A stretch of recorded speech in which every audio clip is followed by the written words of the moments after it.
Hello guys, welcome back to my channel, Arvin Benedicto.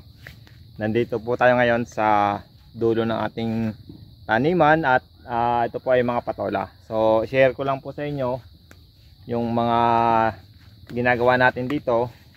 At yun, nawa ay makatulong sa inyo para mapabungan nyo rin ng madami yung inyong patola. So ito po, medyo madami pa naman. Pero sa ngayon kasi marami na rin kaming napitas, kaya medyo nabawasan na yung bunga. Pero still marami pa rin yan kung tutuusin. Gaya po nung ito po ay nasa 50 days. Napatanim to ay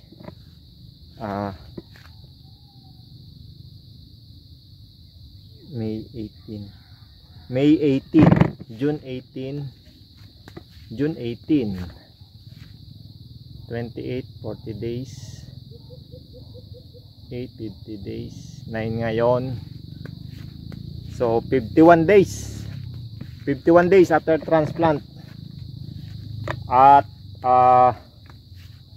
kung di ako nagkakamali, naka-5 pitas na kami dito. 5 o 6. So nung isang araw, kahapon nakapitas kami ng 320 pieces plus yung semi, siguro 330 pieces. Nasa 320 pieces yung good. At ito po ay siguro nasa 300 to 400 na puno, sa pagkakalam ko. Hanggang hindi ito lalampas ng 400 na puno. Tapos na sinusundan, ang napitas namin ay 390 pieces na good, tapos 40 pieces na semi, at saka 20 pieces na reject RR. So more than 400 yung napitas the other day. So ano yun, siguro nasa 44 days after transplant. And yun, wala naman talagang sikreto sa pag-aalaga, kasi ang ginagawa lang natin dito is inabunuhan, tapos tinatanggalan ng dahon, pruning, yung mga medyo madilaw na pinapatanggalan natin. So ito nga dapat tanggalin na rin ito lahat. So buhat dito sa taas, pababa, tanggalin na. So baka bukas yan yung ating ipagawa, kasi ito dito yung iba dito natanggalan na. Yan, wala na siya. Tapos dito sa taas nagpapatanggal din tayo ng mga may dilaw na itong ganito. Yan, tinatanggalan din natin yan para ang mangyari, makatalbos ng maayos dito sa taas. At yung talbos na yon may kasama na rin bunga para dire-diretso.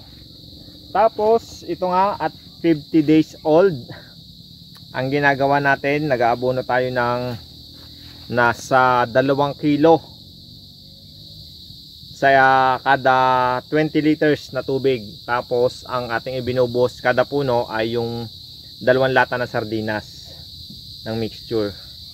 So ang 2 kilos po yon, bali halos 2.5 kilos. Ang magkakahalo na po doon ay 1 kilong triple 13, 1 kilong triple 16, at 1/4 kilo na nitrabor. So yun po ang ating inabono kada 4 na araw. Tapos ang spray naman natin dito, minsan every 4 days, minsan naman 7 days, inabot pa nga minsan ng 8 days.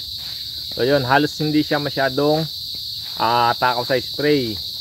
And then araw-araw din tayong nagpapalawit ng bunga. Ito, ganito. Kahit araw-araw na, minsan may nalilisan pa rin. Yan o. Kasi pag hindi mo agad na ilawit yan, nabaluktot, hindi na bihira na matuwid.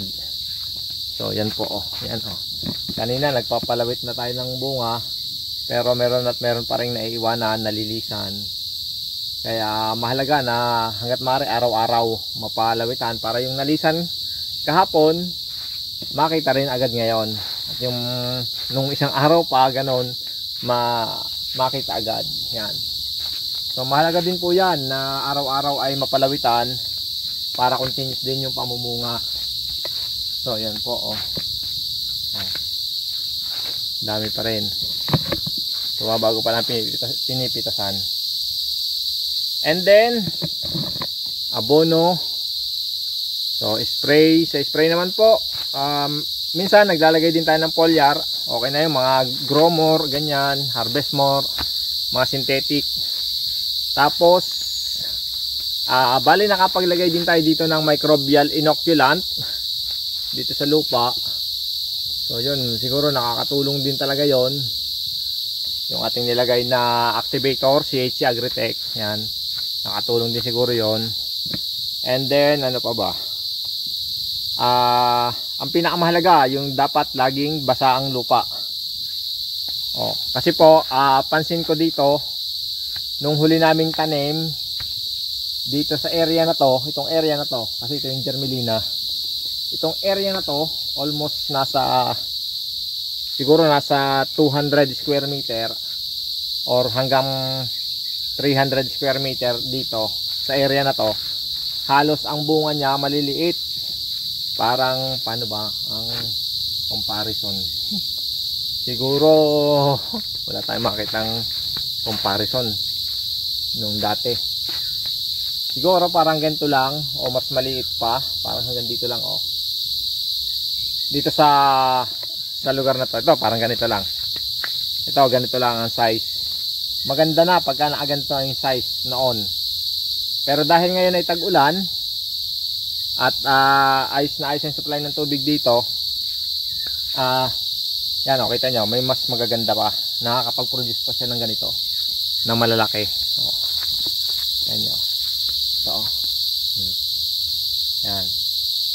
Samantalang dati ito maliliit, ganito lang halos ay pantay siko na. Dati mas maliit pa dito. So ito kasing part na to talagang sobrang mabuhangin ang pagkalupa. Hindi naman totally buhangin, pero talagang kumbaga buhaghag na buhaghag. Kaya pag nagdidilig dati ako ng perforane, gamit ang perforane, ay in just few hours tuyo na uli. So yun, since ngayon lagi nag-uulan, talagang maganda ang bulas ng ano dito, ng bunga, at talagang napipitasan ng ayos. So yun yung pinaka the best. Dapat talaga sagana sa tubig, sapat na abono. Yung abono ko na 2 kilo kada 16 liters, hindi ko alam kung kasya na ba yon o kung kulang or tama lang, pero awa ng Diyos ay marami naman tayo napipitas, kaya siguro maintain na lang ako sa ganon. Yan, tapos foliar meron din, and then pruning. Yan, pruning, dapat tinatanggal ng mga dahon. Kita nyo naman sa aking baba, yan, mga tinanggal na dahon para magliwanag yung taas. So yun lang, halos yun lang at yun pala, every day nagpapalawit ng bunga. So yan po yung mga sikreto kuno sikreto para continuous na madami ang bunga pag tayo ay magtatanim ng patola. Ayan. Tapos minsan ginagawa ko rin pala na para talagang madami rin yung maani, pag ganitong hapon pumipitas na tayo din ng ganitong yung normal size na pitasin. Kasi ito, pag nabukasan pa, malaki pang ilalaki. Pero kung tutusin, ay talagang pang ano na to. Ito na yung normal. Kumbaga mag-oversize na siya bukas. Kaya, ang ginagawa natin, pinipitas na natin yung ganitong size. Tapos, para yung karamihan bukas, ay makalaki pa ng mas malaki. So, yun po. Hanggang dito na lang muna ang ating vlog. At nawa ay may natutunan kayo sa ating video. God bless. See you on the next video, and to God be the glory. Bye bye.